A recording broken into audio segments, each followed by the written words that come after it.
Bonjour et bienvenue à l'autre bulletin. Cette semaine, Evelyne Irmans nous indique les règles à suivre pour les visites de logement en temps de COVID. On vous révèle quelques détails sur le jardin collectif prévu ce printemps à Saint-Rémy-de-Tingwick. Isabelle Roy nous parle de stratégie en recherche d'emploi et on poursuit le décompte pour le prochain FIMAV. Bonjour à vous tous. La santé publique autorise les visites de logement de la part de votre propriétaire avec un futur locataire lorsque vous ne renouvelez pas votre bail et que le propriétaire veut le relouer. La santé publique recommande de fonctionner de façon virtuelle le plus possible, soit par la transmission des photographies du logement par courriel ou d'avoir des échanges au préalable avec le futur locataire pour voir si le logement peut convenir à ses besoins.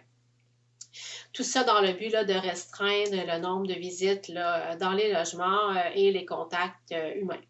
Donc, avant la visite, le propriétaire et le futur locataire doivent s'assurer qu'ils n'ont pas testé positif au COVID-19, qu'ils n'ont pas été en contact étroit avec quelqu'un qui a testé positif ou qu'ils reviennent de voyage. Même chose pour vous, si vous répondez oui à l'une de ces questions, la visite ne pourra pas avoir lieu. Vous devrez donc vous entendre avec le propriétaire et refixer une date de visite ultérieure. Il est recommandé de recevoir un préavis de 24 heures de la part de votre propriétaire avant de procéder à la visite. Les visites doivent avoir lieu entre 9h et 21h et ne devraient pas durer plus d'une trentaine de minutes. Notez que votre propriétaire doit agir de façon raisonnable dans ce droit de visite-là. Il doit respecter votre vie privée et respecter aussi votre pleine jouissance des lieux. Il est suggéré qu'il y ait environ 2 visites par jour, simplement pour pouvoir aérer et désinfecter entre les visites. De plus, les visites groupées ne sont pas suggérées, donc 1 à 2 personnes pour visiter le logement, c'est suffisant afin de vérifier l'état du logement et de s'assurer que ça répond à nos besoins avant de signer le bail. Donc, si le propriétaire se présente avec un futur locataire pour visiter votre logement, vous pouvez leur demander de porter un masque, de se laver les mains, de restreindre la durée de leur présence sur les lieux, de respecter la distanciation de 2 mètres et de toucher au strict minimum les objets, les surfaces dans le logement.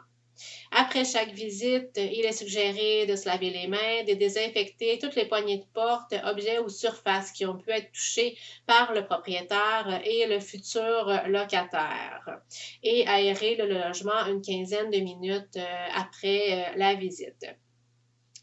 Notez que le droit de visite de votre propriétaire, pour vérifier l'état de votre logement en cours de bail, il doit obligatoirement vous aviser 24 heures à l'avance avant de se présenter. Donc, je fais une petite parenthèse ici, puisqu'il est vraiment dans l'obligation de vous prévenir 24 heures avant de passer et de vérifier l'état de votre logement. Donc, ça fait le tour des informations concernant les visites de votre propriétaire en lien avec la COVID-19. Si jamais vous avez des questions à ce sujet-là ou toute autre question en lien avec le droit du logement, vous n'hésitez pas à communiquer avec nous. Merci beaucoup.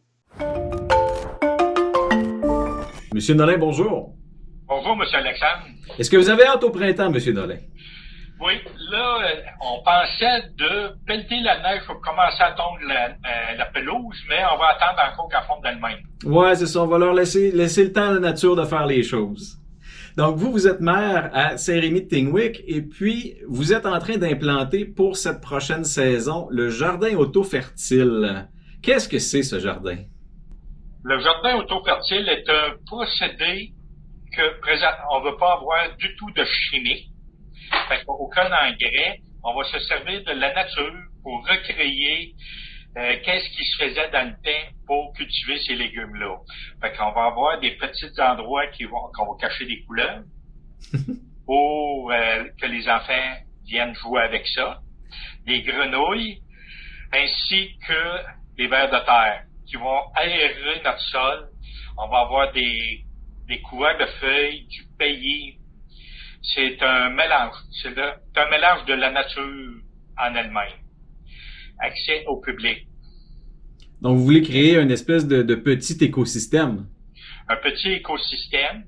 Puis même, le jardin auto-fertile, la division Saint-Rémy, de la municipalité, si une personne passe et voit qu'il y a un légume ou un fruit qui est mûr, prêt à être mangé, qu'elle se garde. Puis, est-ce que ce projet-là est seulement l'affaire de Saint-Rémy ou s'il y a d'autres municipalités aussi qui s'impliquent? Non. Dans ce projet-là, on est 5 municipalités qui ont embarqué. Les initiateurs du projet étaient la municipalité de Saint-Samuel, qui, leur maire, mon confrère, m'a invité à venir voir ça, les jardins auto-fertiles. Moi, je savais pas, fait que j'ai été faire un tour. Puis, il y a une anecdote, c'est un monsieur Régent Roy, pas celui qu'on connaît à Victo, mais un autre, il nous a sorti une affaire. Si la ville de New York y aurait des serres sur tout le building, elle serait autosuffisante dans les légumes. Fait que moi, ça m'a accroché sur cette histoire-là. Là. C'est sûr qu'on n'est pas à New York, là, mais quand même, si on implique du monde, au moins, on va avoir des bons fruits, des bons légumes. Absolument. Puis quel est l'objectif au juste derrière ce projet? Dans notre politique MADA, nos aînés voulaient avoir, ils avaient demandé dans ça avoir des jardins pour pouvoir, parce que dans le secteur Trois-Lacs, il y a beaucoup d'arbres, puis ils sont plus près de l'eau. Fait que là, les jardins sont pas productifs. Fait qu'ils voulaient avoir ça, fait que c'est pour ça qu'il va y avoir une partie qui va être réservée aux citoyens qui veulent s'en occuper, le secteur. Excellent. Puis juste pour se donner un peu l'eau à la bouche, quel type de variété de fruits et légumes on va retrouver dans ce jardin auto-fertile? Il nous en a été proposé une quarantaine. Je les énumérerai pas toutes parce que on a juste 15 minutes. Mais il va y avoir les traditionnels, mais on ne veut pas les exploiter bien, mais des petites fèves qu'on appelle ou des cocons, qui étaient une grimpante. Le but, c'est d'avoir des mix. Fait qu'on va avoir des couvre-sols, comme du basilic, et puis avoir des tomates qui vont être au-dessus dans le même espace.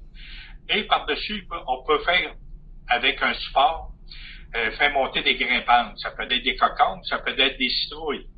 Une citrouille à 2 pieds dans les airs, là, qui a un pied et demi de diamètre, là, on me dit que c'est les meilleures citrouilles du monde.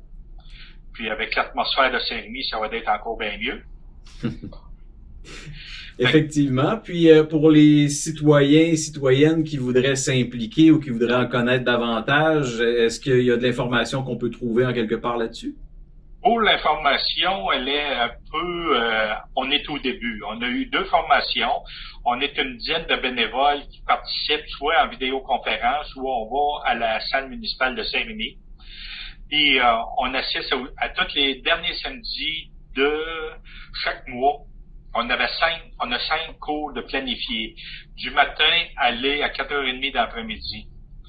Et quand que le temps va nous le permettre, ou la neige, on va tomber à l'extérieur, puis on va faire nos activités à l'extérieur. Quand est-ce qu'on planifie cette première pelletée de terre-là? On prétend qu'on va commencer à jouer dans ça au début de mai. Si ça peut peut-être être avant un petit peu, là, mais ça va dépendre, parce qu'à Saint-Rémy, la municipalité fournit un terrain qu'elle a acquis l'année passée. Elle a la possibilité d'être inondée une fois par année. C'est le printemps. Mais après ça, on n'a pas d'eau. Fait que on va essayer de faire cela, défier les sceptiques. Puis après ça, on verra qu'est-ce que ça va donner. Parfait. Alors, citoyennes et citoyens de Saint-Rémy, bientôt, vous allez avoir un beau jardin à portée de la main. Monsieur Nolin, merci beaucoup. Merci. Alors, cette semaine, on va parler de stratégie en recherche d'emploi, comment bien faire les choses. Premièrement, en rencontrant la conseillère d'emploi au SIE, le Service intégré pour l'emploi, elle va vous conseiller de ne pas répondre qu'à des annonces d'offres d'emploi, mais être plutôt stratégique et réfléchi dans vos recherches. 4 points à retenir. Premièrement, évaluer les postes qui sont accessibles. Deuxièmement, établir une liste d'entreprises à approcher. Alors, ça fait partie de la stratégie d'être bien structuré. Troisième point, analyser les postes et s'assurer que votre CV est adéquat. Ça reste que c'est l'outil principal en recherche d'emploi, c'est le CV. Et bien sûr, se préparer aux entrevues, se familiariser avec Zoom, Team ou les plateformes de ce genre-là. Ça va être plus facile pour vous de passer l'entrevue, ça va moins vous stresser. Une fois que vous avez ciblé vos objectifs de carrière, vous devriez commencer à adapter votre CV et lettre de présentation s'il y a lieu en fonction de vos intérêts, des valeurs et de vos compétences. Votre CV et la lettre de présentation doivent refléter les besoins que de vos employeurs potentiels. On nous demande aussi souvent qu'est-ce qu'on doit éviter lorsqu'on est en recherche d'emploi. Premièrement, évitez les envois massifs de CV parce que les résultats risquent d'être décevants. Alors, ciblez plutôt des emplois qui vous intéressent. Allez chercher les informations auprès des professionnels. Travaillez bien vos outils, c'est une des priorités. Les outils de candidature et apprenez surtout à approcher des employeurs plus efficacement. Un des moyens les plus courants quant à la recherche d'emploi est de postuler directement aux offres d'emploi annoncées.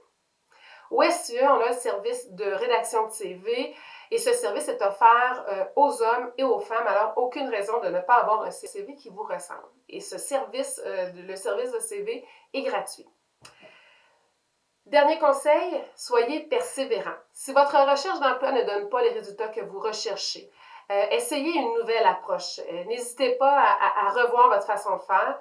Cependant, si elle a été un succès, vous pourriez vous retrouver avec des offres multiples. Alors, déterminez quel emploi vous souhaitez accepter et remerciez tous les gens qui vous ont accordé une entrevue ou offert un emploi par la suite. Retenez qu'au SIE, on accompagne les femmes en orientation, dans leur orientation de choix de carrière et en recherche d'emploi. On élabore des stratégies, on voit au CV, on s'assure que vos outils sont adéquats et bien élaborés pour vous.